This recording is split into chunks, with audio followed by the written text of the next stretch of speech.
Oh my goodness, lovely, lovely, lovely. When your job provides you with breakfast, let me tell you. Chef Alex. Thanks to Chef Alex. That omelette, ham and cheese omelette, that fish wrap was great. And I wonder what Carlton is going to say if we spend our money on food, because food is a must. So whatever tip he's going to give us this morning, it has to include food, because I'm going to have food.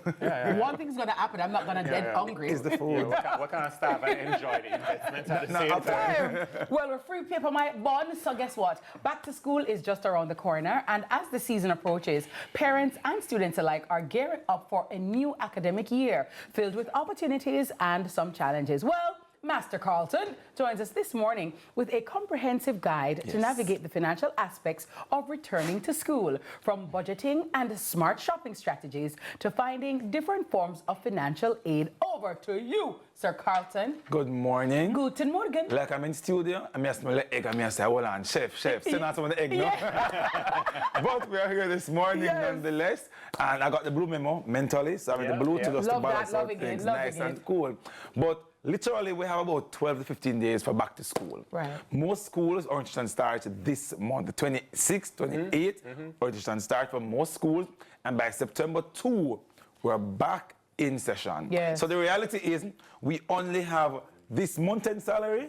We will come up Thursday, Friday, Monday of next week is your last salary before back to school. So it simply means that whatever is not yet done must be done from this salary this month end. So this Saturday, you're going to town, the bookstore them, and wherever you have to go, it must be done this month from the salary.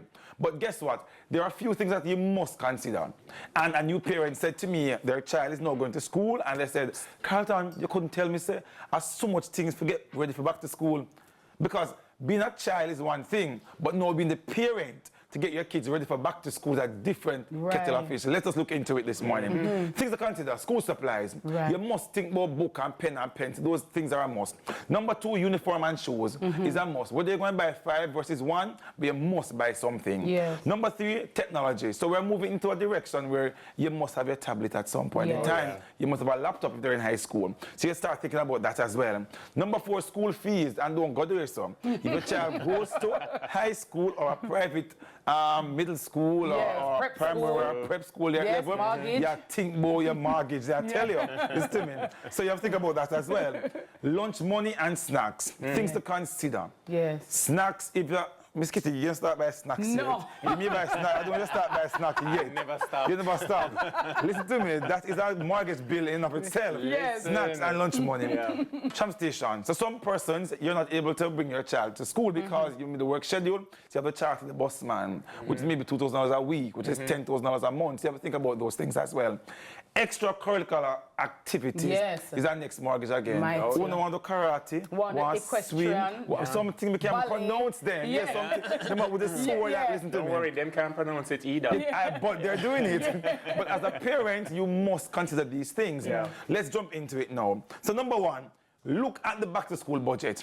You want to know that from these things that are a must, how am I going to get all of these 7 things out of the money this month end?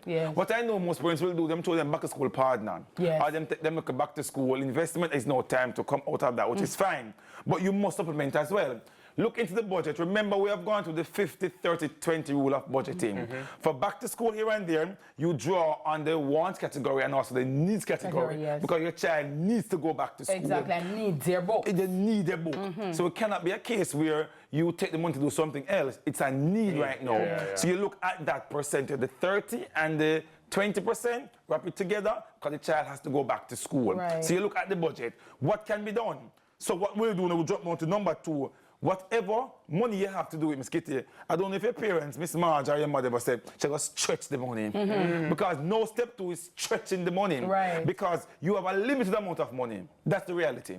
So all of these 7 things must fit into a finite amount of money. So you have to now stretch the money. So what you're going to do, look at needs this back to school and not want. So if the child is going to grade 2 and they got a new shoes last semester, you know, and you only did maybe 2 months out of it, look at your budget this year, I can get the book, the bag, blah, blah, blah, but maybe not the new shoes yet until the following month. But you have to look at needs now versus want as a parent. Sorry, Carlton, let me just add this quickly, sir. Also, look at the book list and see which books they're going to use now. Because because all of the books are there, but they don't need them right now. Some of those books won't be used until January, understand? So do the needs one? No. So call the school, find out which one they're going to need. No. Stagger it. Because what we have found as well as I get to that, sometimes you buy all the books and they don't use them. Truly. As a parent, I can tell you. Sometimes you buy schools need to stop 12 textbooks, 13 textbooks. When the school term done, I say, but I want page use. So being actually miss, you could just print some paper online and give it to use. But you want to ask the school. That's very important. It's time to shop smart. Make a list. Do not take up your card and your money, go down to the bookstore, go and start shop. Oh, you know, so this is nice. Check what is already there. Because chances are last year you may have bought a lot of things. So you maybe have plenty from last year already. You maybe have a few books, dictionary, you don't need a new dictionary every single year. I know the words are changing and they're evolving. It's getting quite demure, but I want to check what you already have. Be mindful. Be mindful this year when you're buying. Yes, you have to be. So you don't need a new Bible, a new dictionary, because those things you may have gotten from last year. But make the list and stick to the list. If you can buy in bulk, it's good. So if you have your kids, you can buy all the writing books one time. Because maybe the first one wants 15 books, next maybe want 12. So you maybe want a case, and buying a case maybe a little bit less expensive. So do it like that. Number 4, compare prices. It's okay. So you pick up the phone, you call Kingston Bookshop, how much for this book? You call Sangsters, much for the same book. You call Brian's, much for the same book. And then you see which one is cheaper. And you check online. I check online. If it's even $200 cheaper, you go, you get that. And I've done the online as well. Because the books weigh about 17 ounces, not even a pound good sometimes. So you can bring the books in. I've done that. $6 for the book. Online, when I check out here, $5,500. I'm saving like $2,000. Even when I ship that book in. So you want to consider that, parents, as well. Number 5, look at digital books. Because the kids are using their tablets now, if you can get the books online, digitally, though that sometimes works as well. And number 6, do not be afraid to ask for discounts. You go there, how much more discount can I get on that? I'm buying 12 instead of 3. Can I get my bulk discount? You want to ask those questions as well when you go there. And also ask other parents too. You know, if their children. I have a friend whose child is in a different class. You can share books and pass down books. See, telling us so. Excellent options. Let me just do number 2 first. See, Miss Kitty brought it up already. It's okay to take second-hand books. It is okay.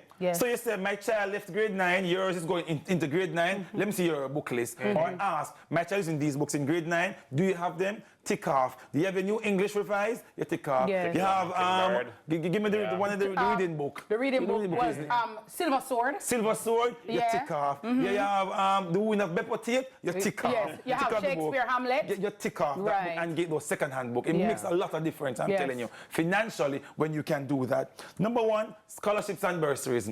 Have your children apply.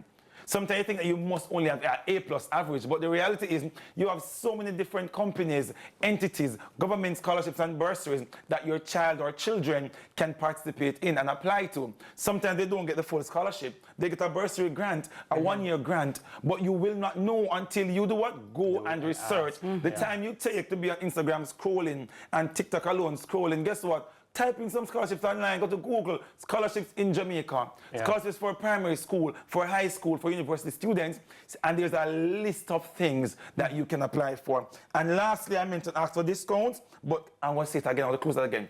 Ask for your discounts when you go to shop. A lot more can be said, but it's only a little small amount of time this morning. But if you need more information, guess what? You know where to find me. It's Carlton G Stew on all platforms. Let me help you to get through things financially as we go back to school this morning. Have a good one, guys. Thank you. Lovely. Well said, Carlton. Lovely. Thank you. Carlton, thank you so much. And it's now time, viewers, for a quick break. When we return, we move from the bank and from the budgeting to the airport and then on to the salon. The diaspora link up is up right after the break. Don't move a muscle.